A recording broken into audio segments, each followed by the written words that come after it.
All right, area of triangles and trapezoids. What is the missing length? As you can see, this is a trapezoid. So to solve this, we need to use the formula for area of trapezoids, which is A equals the sum of B1 plus B2 over A equals the sum of B1 and B2 times H over 2. So what that means is area equals base 1 plus base 2 times height divided by 2. So when we look at our trapezoid, you can see we don't have the base 1, it's P, so that's what we're trying to solve for, P. We do have the base 2, which is 12 miles. We have the height, which is 10 miles, and we have the area, which is 80 miles squared. So to solve this, we need to plug in what we do have to figure out what we don't have. So our area is 80 miles squared equals, all right, base 1, we don't have that. So P plus our base 2, which is 12 miles, times our height, which is 10 miles, over 2. All right, so when you look at this, we have a fraction on the right side. So we need to get rid of the denominator of the fraction. So the way you do that is multiply by the denominator, which is 2. So we're gonna multiply this side by 2. So to keep our equation balanced, so if we multiply the right side by 2, we need to multiply the left side by 2. That's gonna cancel those 2's out right there.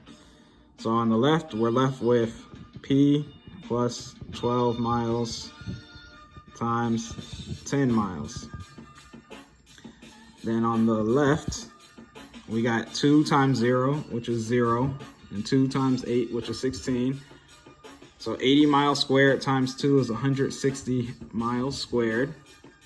All right, we still don't have P by itself, but we have P inside the parentheses, so we need to get rid of the item that's not inside the parentheses, which is the 10 miles. So since we have P plus 12 miles times 10 miles, we got to do the inverse operation of that. So the inverse operation of multiplication is division. So we're going to divide this side by 10 miles to get rid of the 10 miles. And to keep our equation balanced, we got to multiply the other side. No, not multiply. We have to divide the other side by 10 miles.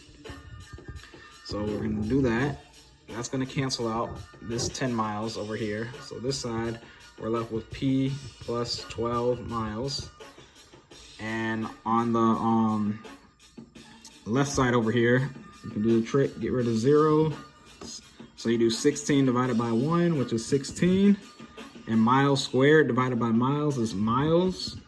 Because this miles here has an imaginary exponent of 1.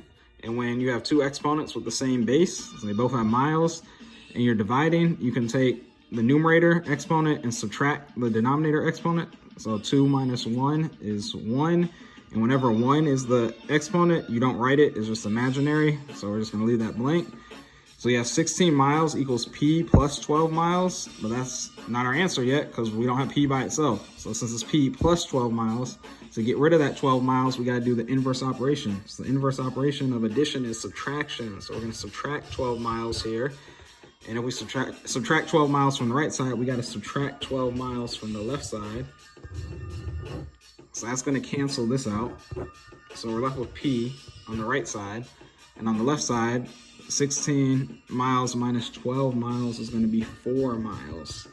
So it looks like P is equal to 4 miles. So the answer here is 4 miles.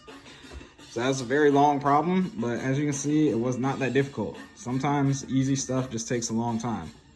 I kept trying and trying on IXL to see if there'd be a problem in this lesson where you had to solve for the height and not one of the bases, but I could not find one after multiple tries. So I don't think you have to solve for the height on any of these problems, but if you do, just plug in what you have and work backwards just like we did here and solve for the height instead of one of the bases.